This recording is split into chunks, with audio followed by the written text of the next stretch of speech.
Hey guys, welcome to the Killian Family Homestead. I know I'm doing back-to-back videos on the hive here, but I'm gone to hive number 1 so that I can get a feel for, or I can mark the queen and get a feel for how the hive is building out. Here's a quick, just look at how many bees during the day are coming and going and coming and going. It's fascinating. Foragers coming back, guard bees, scout bees. Look at that green pollen that's right there. How cool is that? Yellow pollen. I saw red pollen just a second ago. There's a highway, they call it a highway, that leads directly to their hive. So if you just go straight out, and if you stood right there in front, those bees would run almost right into you because they are programmed to swoop right in like a highway right into their hive. And I'm seeing a lot of pollen coming in. That's really good. Pollen is the protein source, and that's what they need to feed the brood when it hatches. And also, as you look at the royal jelly that they make, they need a good solid mixture of royal jelly to help the brood grow out as well. Got the smoker going. Let's dive into this hive. Let's take a look and see if I have bees up top. Just a couple of bees up top.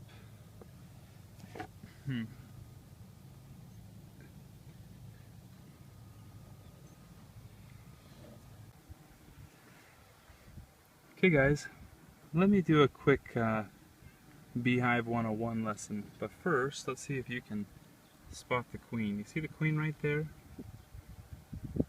I hope you can. Through my veil I can't really see too well at all, but that is the queen right there. She moves around, and as she moves around she kind of just, with her body being bigger, she just pushes her workers around, her attendants, the nurse bees around. And what she's doing right now, well, there she goes on the other side. What she's doing right now, see if she comes back on this side, but what she's doing is she's looking for places to lay. As you can see here, they've honey bound all of this area. They've capped the honey up here in this rainbow effect across the frame. The center is the brood nest, or the brood area, and that's typically how bees instinctually do it. They put the brood in the center with all of the stores, nectar, and honey, so that they can feed their young and everything all around it as well. And it's just the way they do it is fascinating. But and typically you'll see a pollen ring that's around here if there's room too, but like I said, they have honey bound this entire hive. So the queen hates the sunlight, and I have the sun right on this side of the frame, and that wasn't very smart. But I'm trying to mark her, capture her and mark her, so that's why she went on the other side of the frame and on the back side. Let me turn the frame back around and see if I can capture her. You can see these bees are moving around. Oftentimes when you get good enough, you can pull a frame and quickly see how the bees are reacting on that side of the frame to recognize if there's a queen or not on it. I don't know how to describe it, but it's just a different wiggle, a different noise vibration that they use when they know they have the queen on their home, on their frame. There's the queen right there. If you're not keen to it, that's the queen. And she is doing the same type of, she does not like the sunlight at all. So I need to get her out of the sun. I need to capture her, mark her, let her dry, put her back in, and move on with my business. It's not really good to mess with them too much. Beautiful queen, long abdomen. She's a dark coloration. Sometimes people think the bigger, blonder queens are better somehow. I don't quite understand that. But you'll see on this side of this frame as well that it's honey stores all along the edges in this rainbow shape. Then there's this rainbow around it that is prepared for the queen to lay her eggs in it, as well as pollen stores if they have any.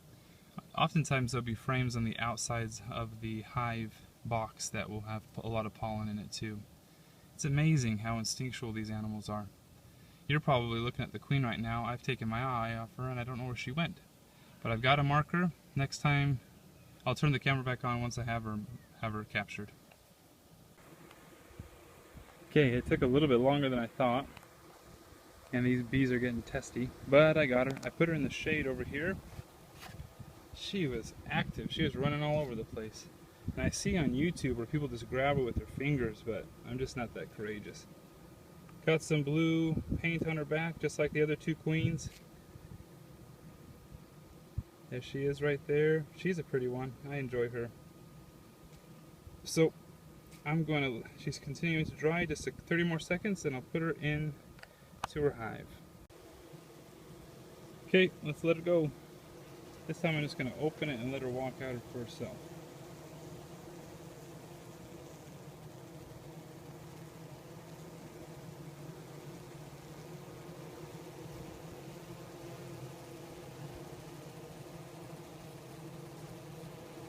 Down she goes.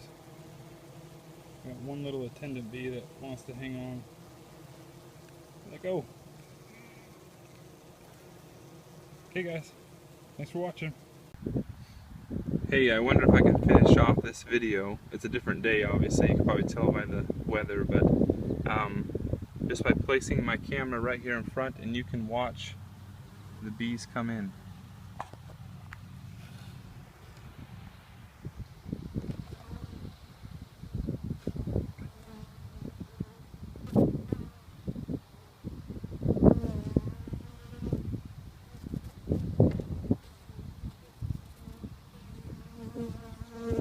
If you can see, look closely at the different colors of pollen that come in.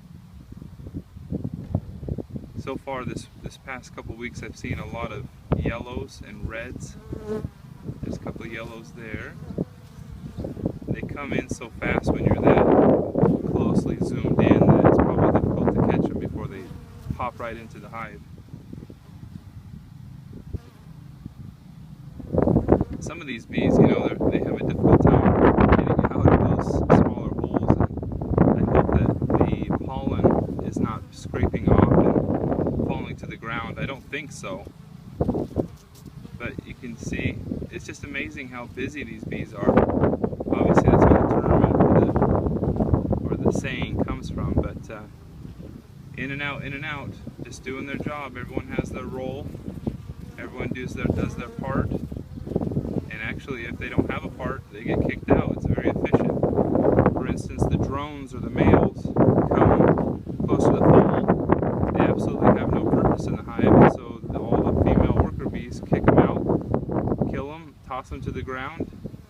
And the next spring, when the hives are ready to swarm, the queen designates drone cells to be hatched out, and thus the hives continue and perpetuate forward. But there's no reason to feed a drone all winter long, so they kill them all, kick them out of the hive.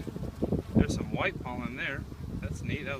Some of these bees are coming back with pollen baskets that are just to the brim. I don't wonder how they have the strength to fly all the way back with that much weight on their back legs. Anyway, it's a good way to end the video. Thanks guys. See you later.